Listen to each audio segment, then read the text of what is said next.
என் அன்பு பிள்ளையே, நல்லதுக்கும் கெட்டதுக்கும் நடுவே வாழ்ந்து வருகின்ற நீங்கள் எது உங்களுக்கு ஏற்றதோ அதை தேர்வு செய்து கொள்ள வேண்டும் என்பதற்காகவே நன்மை தீமை இரண்டையும் ஒரே இடத்தில் வைக்கின்றேன். நான் உனக்கு சொல்லித் தருவதெல்லாம் ஒன்றே ஒன்று. நீ என்னை சோதித்து பார்த்து எனது சக்தி மீது நம்பிக்கை இருந்தால், எனது வழி நடத்துதல் மீது நம்பிக்கை இருந்தால் என்னை நம்பு என்பதையே. என்னை விட்டு பிற இடங்களை நாடி ஓட விரும்புகின்ற உன்னுடைய மனதை நீயே ஆராய்ந்து பார். இப்பொழுது எவ்வளவு அவமானங்கள், அவமரியாதைகளை சந்தித்து கொண்டிருக்கிறாய். எல்லோரும் உன்னை ஒதுக்க விரும்புகிறார்கள். இதற்கு காரணம் உன் மனம் ஒரு நிலையில் இல்லாததும், உறுதியாக ஒரு முடிவை எடுக்க முடியாமல் நீ திண்டாடுவதும் தான். அங்கே போனால் சரியாகும், இங்கே போனால் சரியாகும் என்று யாரேனும் சொல்ல கேட்டால் அங்கே தாமதிக்காமல் ஓடிப்போகிறாய். இதனால் அடைந்தது என்ன? எதுவும் இல்லை. எங்கே ஓடுவதாலும் உனக்கு நல்ல பலன் தற்போது கிடைக்க வாய்ப்பில்லை என்பதை அறிந்து கொண்டால் வருகின்ற வாய்ப்புக்காக கண்டிப்பாக காத்திருப்பாய். உன்னையும் உன்னை சார்ந்தவர்களையும் தாங்கி உயர்த்தி பிடித்த என்னால் உன்னை காப்பாற்ற முடியாதா? நிச்சயம் முடியும். தற்போது தலையே போவது போன்ற பிரச்சனைகள் இருந்தாலும் கவலையே படாமல் இந்த சூழ்நிலையை வெற்றி கொள்ள எனக்கு வழியை காட்டு என கேள். உன்னிடம் இருக்கின்ற அலைபாய்கின்ற மனத்தினால்தான் இத்தனை இன்னல்களையும் அடைந்தாய். உன்னுடைய ஆற்றல் மீது நம்பிக்கை வைத்து நடக்காமல் என் மீதும் எனது ஞானத்தின் மீதும் நம்பிக்கை வைத்து நடந்து கொள். நேர்மைக்கு புறம்பாகவும் தர்மத்திற்கு மாறாகவும் நடந்து கொள்பவர்கள் நன்றாக இருப்பது போல தெரியும். ஆனால் அவர்களால் முற்றும் தாக்குப்பிடிக்க முடியாது. சிறிது காலத்திற்கு பிறகு சுகப்பட்ட காலம் மாறி துன்பகாலம் வரும்போது அவர்களால் தனித்து இயங்க முடியாமல் உன்னிடம் திரும்பி வருவார்கள். அதன் பிறகு உனது கைதான் ஓங்கியிருக்கும். இவர்கள் என்னிடம் அடிமைகளாக இருப்பார்கள். அதற்கான சூழலை நான் உருவாக்கி தரும் வரை நீ பொறுமையாக இருக்க வேண்டும் என்பதுதான் நான் தருகின்ற ஆலோசனை. பாரத போரில் கர்ணன் அர்ஜுனனின் தேரை தனது அம்புகளால் அடித்து தூர தள்ளினான். அவனது பராக்கிரமத்தை பாராட்டிய கிருஷ்ணன் அர்ஜுனன் கர்ணனின் தேரை அடித்து தள்ளிய போது பாராட்டாது பேசாமல் இருந்து விட்டார். இது அர்ஜுனனுக்கு மன வருத்தத்தை தந்தது. ஏன் அப்படி செய்தீர்கள் என்று கண்ணனிடம் கேட்டதும், உன்னுடைய தேர் கர்ணனின் தேரை விட பலமானது. இதில் நானும் அனுமனும் அமர்ந்திருக்கிறோம்.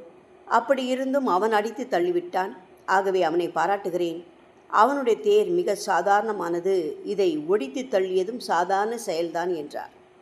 உன் வீடு முழுக்க நான் இருக்கிறேன், மனதிலும் நான் இருக்கிறேன். அப்படி இருந்தும் உன்னை உன்னளவு பக்தியும் சக்தியும் இல்லாதவர்கள் வெகு சுலபத்தில் வீழ்த்தி விடுவார்கள். பார்த்தாயா? என் மீது உனது நம்பிக்கை முழுவதுமாக இல்லை என்பது ஒரு பக்கம்.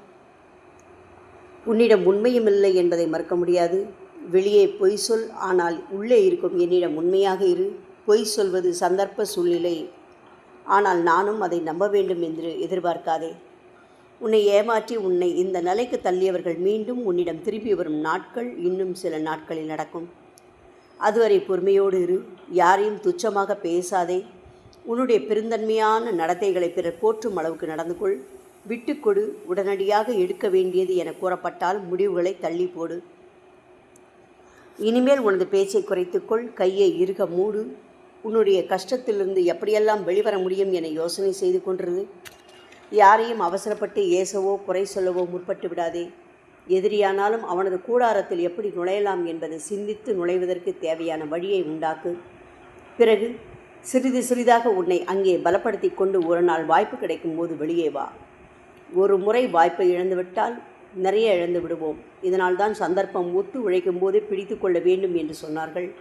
நீ தவறவிட்டு விட்டாய். இனி வரவுள்ள வாய்ப்புக்காக இப்பொழுதே உன்னை தயார்படுத்தி கொண்டிரு. சின்ன சின்ன பிரச்சனைக்கான பரிகாரங்களை சொல்லித் தருகிறேன். அன்னதானம் செய். தானத்தில் தலையாயது இது.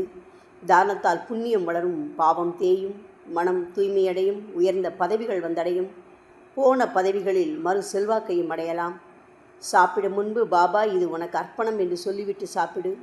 மீதியை கூட எறும்பு, நாய்கள் போன்ற எளிய உயிர்கள் சாப்பிடத் தருவது புண்ணியம். குப்பையில் கொட்ட அழுக செய்யாதே. கோ பூஜையில் தவறாமல் செய்து வா. இதனால் உன் பித்ருதோஷம் தீரும். குடும்பத்தின் மீதுள்ள சாபமும் திருஷ்டிகளும் போகும், சங்கடம் நீங்கும். ஆகவே கோ பூஜை செய்ய மறக்காதே. உன்னுடைய நாவினால் எதையும் துடுக்காக பேசி யார் மனதையும் புண்படுத்தி விடாதே. இதனால் நீ பாவத்தை விலை கொடுத்து வாங்க வேண்டியதாக இருக்கும். நான் என் சமாதியிலிருந்து உன்னிடம் பேசுவதாக வாக்களித்தேன்.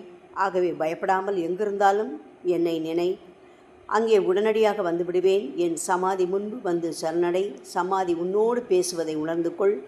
எதையும் வாய்மொழியாக பேசுவதில்லை, எதையும் அனுபவம் வாயிலாகவே கற்பிப்பேன் என்பதை அறிந்து நடந்து கொள். ஓம் சாந்தி.